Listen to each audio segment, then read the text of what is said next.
Alright, welcome back to the channel again, everybody. So in the last video we fitted our M4 style spoiler, which you can see over there in the back, which I'm still really chuffed about. So normally when I go to like the shopping malls or whatever, I normally reverse into the parking, but ever since I fitted the spoiler, I pull in forward so that when I get out and I'm walking away, I can turn back and look at it, because that's how much I like it. Today we're moving on to the second part of our little mini makeover, and we're going to be fitting, it's on the side, sorry, we're going to be fitting our lip on the front. Yeah, there you can see it. So yesterday I tried to do this alone, and that was an epic fail because it's not that it's impossible, it's just that in order to actually make it fit, you need to sort of apply pressure holding it in position and then screw it on. And so since I didn't have another set of hands, that went terrible. Today I've got my cousin with me, Redaah. He's gonna give us a hand. Alright, so before we continue, I've got some biscuits here from our sponsor, Oohlalaa Treats. I want you to give that a try and let us know what you think. That's very fresh and crunchy. So yeah, Oohlalaa Treats does basically cakes and biscuits and any kind of sweet treats you can think of, which is really cool. And another nice thing is, like, for us car guys, we always struggle to find like car related things or themes for birthday or birthday cakes. So they do like turbo cakes and all those kinds of things, which you can see over here. And so yeah, let's get straight into the video. So unfortunately there was a small bit of footage that I lost, so I'm just recording this like after the fact. And basically I just wanted to say that we used self-tapping screws to fasten the lip to the bumper, and the reason why we went with self-tapping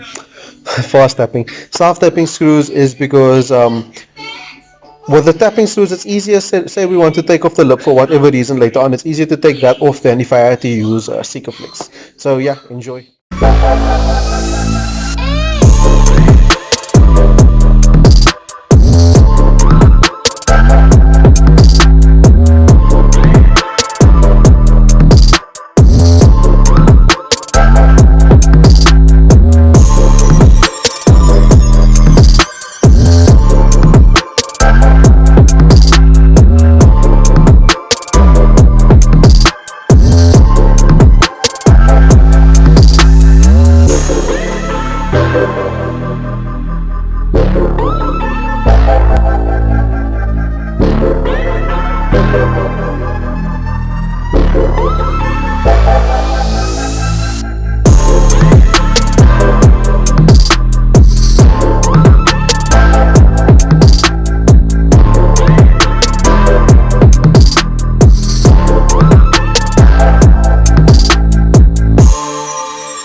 Okay, so after fitting and sort of refitting again, we are done now. So at the start I said that what we were going to do was we were going to put the screws on the edges first and then do the center.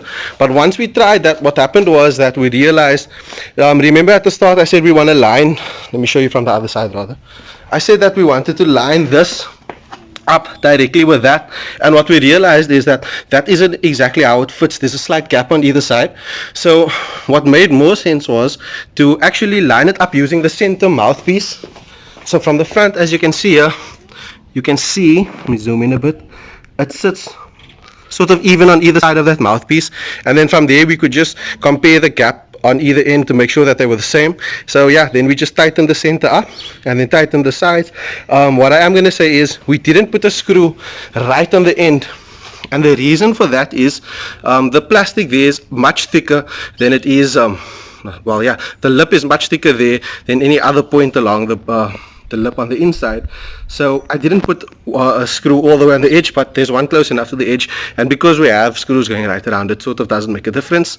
And yeah, I think that, to be honest with you, originally I wasn't a fan of the motorsport lip, but now that it's actually on the car, I think it looks pretty cool. So let's get these off the lifts and see what it looks like. So now that we have both the lip and the spoiler on, we can see how nicely it sort of rounds everything off and how nicely that matches up with the back end because of being the same color. And yeah, just the trimmings look really awesome. Okay, so stick around for the next part of our mini makeover.